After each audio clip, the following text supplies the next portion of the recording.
So in this episode, I will talk about drafting. Drafting has always been a big thing about Dota, and it will always be, especially in competitive scene. In drafts, you can find yourself either having a really big advantage or really being on the downside of the draft. And it's always important to pick heroes you're comfortable with. So when you pick your hero, it's very important to look at your other teammates, what they have picked, and also what the enemies have picked. So you have a rough idea what kind of hero your lineup needs. So if you already have a carry who's like a heavy farmer, like Spectre and Terrorblade, something like that, probably from the mid lane you should pick a hero who's more like a Space Maker, maybe some Pangolier, Ember Spirit, heroes like this, instead of going for the greedier ones like TA. And on the other hand, if your position one is like Nature's Prophet, which is really common nowadays, you have more freedom to pick heroes that are greedier, maybe some Storm Spirit, heroes like this.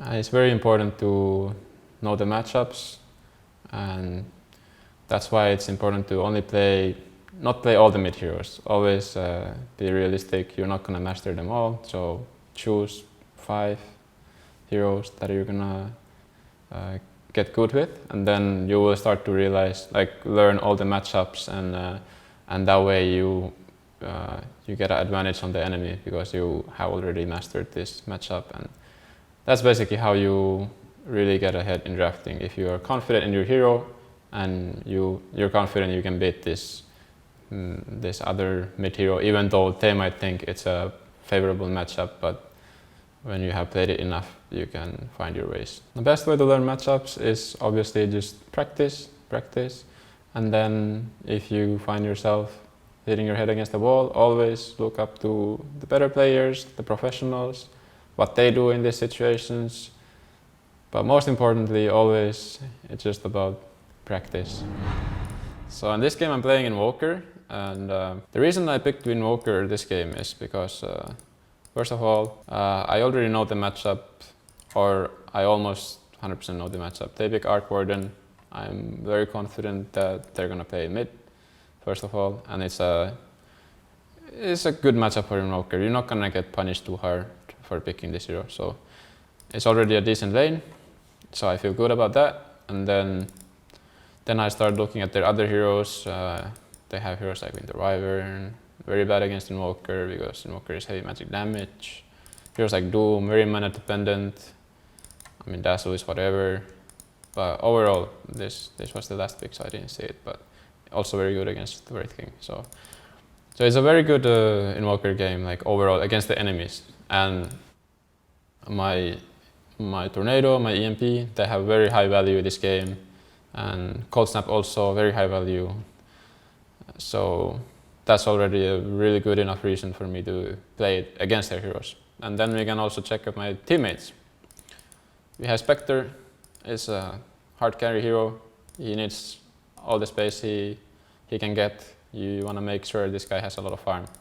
So I'm already looking at heroes like Invoker, Pangolier, heroes like this. I don't want to go for like Morphling or a Troll. Like those can really backfire when you already have a carry in your game. So naturally, the heroes I play, and yeah, it just naturally happened to be Invoker this game because of the way our lineup is and the way theirs is. So yeah, that's the reason. Also, like in this game, because of the Invoker pick, I dominated the game basically because, well, I had a decent lane against the Arc Warden. I had free farm. I got my items quickly, my drums, my Aghanims, and then once you get these items and they have no catch, no nothing, like nothing against magic damage, their heroes are super weak. Yeah, I made my pick very, very powerful, and yeah, it was the perfect pick for the game. So in this game I'm gonna explain to you guys our draft against Virtus Pro. When you're drafting in competitive, it's always you have to do your homework, who you play against, what are the heroes they're comfortable with, and that's how you start to build like the reason why you ban this hero, what heroes you ban, etc. And So let's jump into it. So we're playing against VP, so they have a really big techies player, so obviously we don't want to play against that hero. It's miserable. don't want to see that. And then people always ban Io and Furion against us, our very comfort heroes, and we're very strong with them. And yeah, then the banning phase, there's not really much about it. It's just ban heroes that you meta heroes, Queen of Pain, and these heroes are very strong right now, so people don't want to play against them. We pick first pick Beastmaster. The reason we picked this hero is it's in meta right now, obviously very strong. We practice it a lot. We feel strong with it. We feel like we can build a lineup around the Beastmaster, and yeah, our offlaner mid one, he likes the hero a lot, so it's a good opener for us. We don't mind picking it early. Their answer to the Beast is Ember Shadow Demon, and I don't know exactly their thought process on this, but yeah, Ember is a decent hero against Beast, can kill the summons and so on, but overall we're happy with this. And as soon as we see these heroes, Ember Shadow Demon and Lycan is in the pool, we have Beast. Lycan is very good against both their heroes, and it's a very good combo with Beastmaster, so we instantly picked the Lycan. And already we feel like we are winning this draft heavily, because first of all we have Beast Lycan, very strong combo together, and then we look at their heroes. They have Ember Shadow Demon. Both of their heroes have no way to clear Lycan summons and no way to save anybody if Lycan just decides to go on them. So we're very happy with the draft so far, and we banned Tidehunter, probably the best hero against Lycan in the game. So very good ban, good in the lane, good in the game. He's always a problem to deal with. They go for Winter Wyvern. Yes, the reason they go for Winter Wyvern is because Wyvern is decent against Lycan. It's not like it's a counter or anything, but it's like it's a soft counter in a way, and probably one of the better supports you can play against Lycan. So, and they're probably panicking. They have this Beast Lycan that's gonna hit them real hard, like 15 minutes in the game, and they have to find some way to deal with all the summons we have. And I mean, we don't really care about that. It's just not really a problem for us.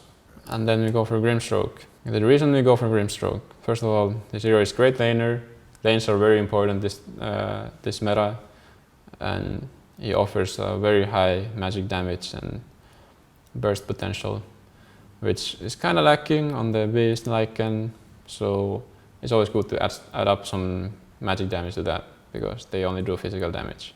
Probably what they're thinking about, they need a way to deal with this Lycan. They still don't feel good about their draft, so they're going all in on this dealing with the Lycan. They go Underlord, trying to desperately deal with the summons we have, and well, we're like, okay, like this is fine for us. We snap pick the Morphling.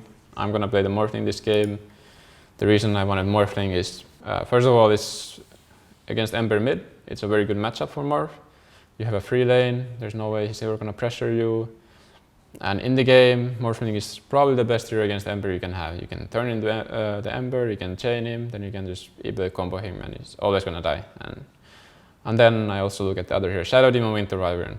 What are they gonna do to Morphling? They have no stuns, they have no way to burst him. Wyvern hates the E-blade combo, like there's no way he can save anybody. Underlord doesn't do anything to Morphling either, so it's like perfect Morphling game for me. And we have already early game. We have the early game secured with the Lycan, Beastmaster, and the Grim, so we can go for a bit greedier on the mid lane. And I was very confident with this hero. And then last ban for us, we banned Necrophos, because there was still a worry for me that in case they put the Ember safe lane and then they can put the Necro mid, and it's a very miserable lane for the Morphling. I'm gonna have a slow game, maybe it's gonna slow our game down too much, that the Lycan will eventually fall out and I will not be online fast enough to close out the game for us. So yeah, it made sense to ban the Necro, because otherwise we could be in a bit of a problem laning wise. For our last pick, we go for our position 4. So we had the Grimstroke already, that can be 4 or 5. So we had the freedom of choosing a position 5 or 4 hero, and we end up going for Wind Ranger. And Saksa really likes the hero. Probably the main reason we pick it because he feels comfortable with the hero. And also we are lacking some stuns, some catch. So it's always good to have some kind of stun or catcher when your heroes are like Lycan and Beast. They don't really offer you much on catch. So, and then they end up going for Phantom Lancer in the end. At this point we don't really care because Phantom Lancer is a very slow hero. He takes too long to get online. He needs his Diffu, Manta, whatever, and he's still like really squishy. So probably he needs like 25-30 minutes of time, and by the time we are hoping the game is already over. So we don't really care about the PL at all.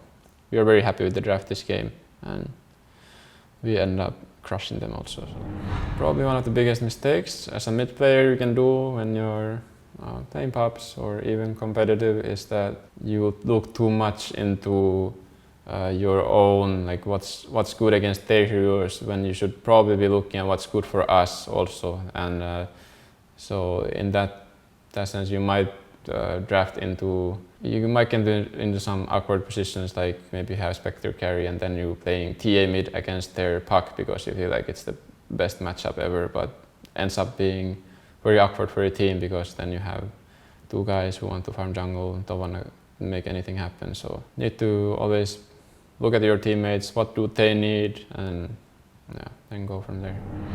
I mean, usually in a lineup you want to have 1 or 2 guys who are taking a lot of resources, and then you have 2 supports. One is the warding support who doesn't really get any items, and then there's the greedier one. In this game it's the Wind Ranger. Probably he's gonna get Blink Dagger, Medallion, whatever he's going for, maybe a Meteor Hammer if he wants to.